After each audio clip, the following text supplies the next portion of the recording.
뉴스야 시작합니다. 정치부 최지원 기자 나와 있습니다. 첫 번째 물음표 볼까요? 네, 첫 번째 물음표는 김종인 등판의 불안한 시선입니다. 네. 김종인 전 위원장이 진통 끝에 국민의힘에 합류를 했고요. 네. 그런데 참 이를 보는 민주당이 마음이 편하지가 않을 것 같아요. 네, 이 엊그제 김 전 위원장 합류 소식이 알려지자마자 분주하게 움직인 사람들이 있었는데요.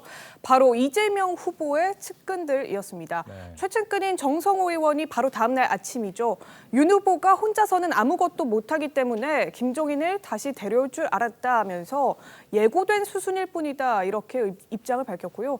박찬대 수석대변인도 구태 삼김 선대위다 이렇게 평가절하했습니다. 그런데 민주당도 지난 한 달 동안 김 전 위원장을 영입하려 한다는 말이 나오지 않았습니까? 네, 맞습니다. 이 분위기를 띄우는 듯한 말들이 민주당 곳곳에서 나왔었습니다. 김종인 위원장님 안 가셨으면 좋겠습니다. 거기 당 내부가 정리된 걸 보아야죠.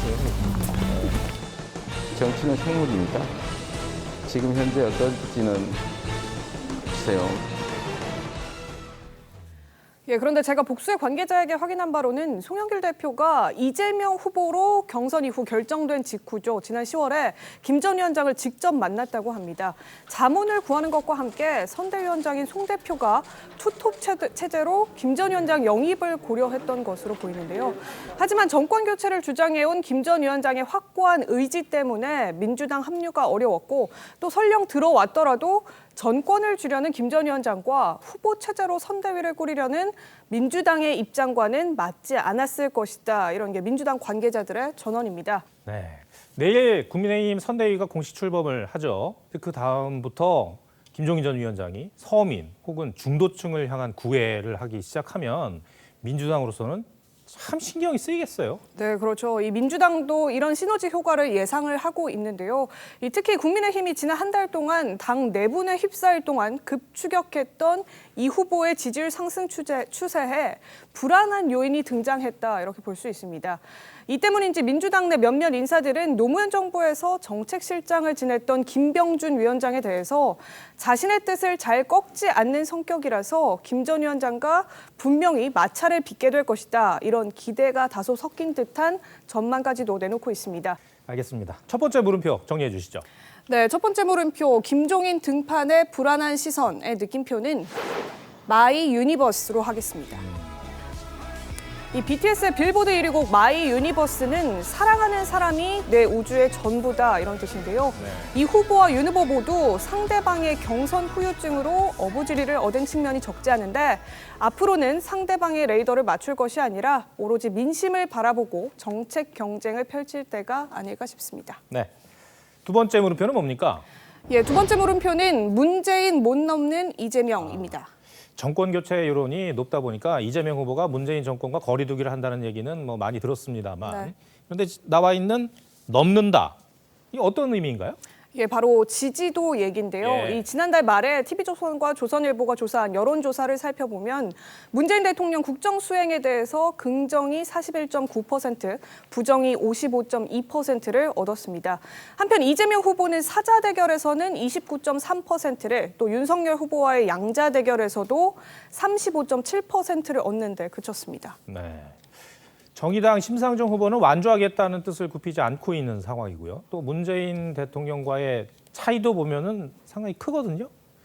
그렇다면은 이재명 후보는 민주당 지지층도 완전히 흡수하지 못했다는 얘기가 되는 건가요? 예, 맞습니다. 정권 재창출을 희망하는 국민 가운데 이 후보를 지지하지 않는 주된 이유로 언행 그리고 또 도덕성 문제를 꼽았는데요. 이 대답을 한 주요 연령대가 다름 아닌 40, 50대로 문 대통령의 주요 지지층이기도 합니다. 중도층에서 문 대통령 부정평가가 긍정보다 2배 가까이 높은 데 반해서 이 후보는 윤 후보에게 중도층에서 10%포인트 남짓밖에 밀리지 않는다는 점도 주목해 볼 만하죠. 문제는 중도가 아니라 오히려 당내 지지층 결집 문제다 이렇게 볼 수 있는 대목입니다.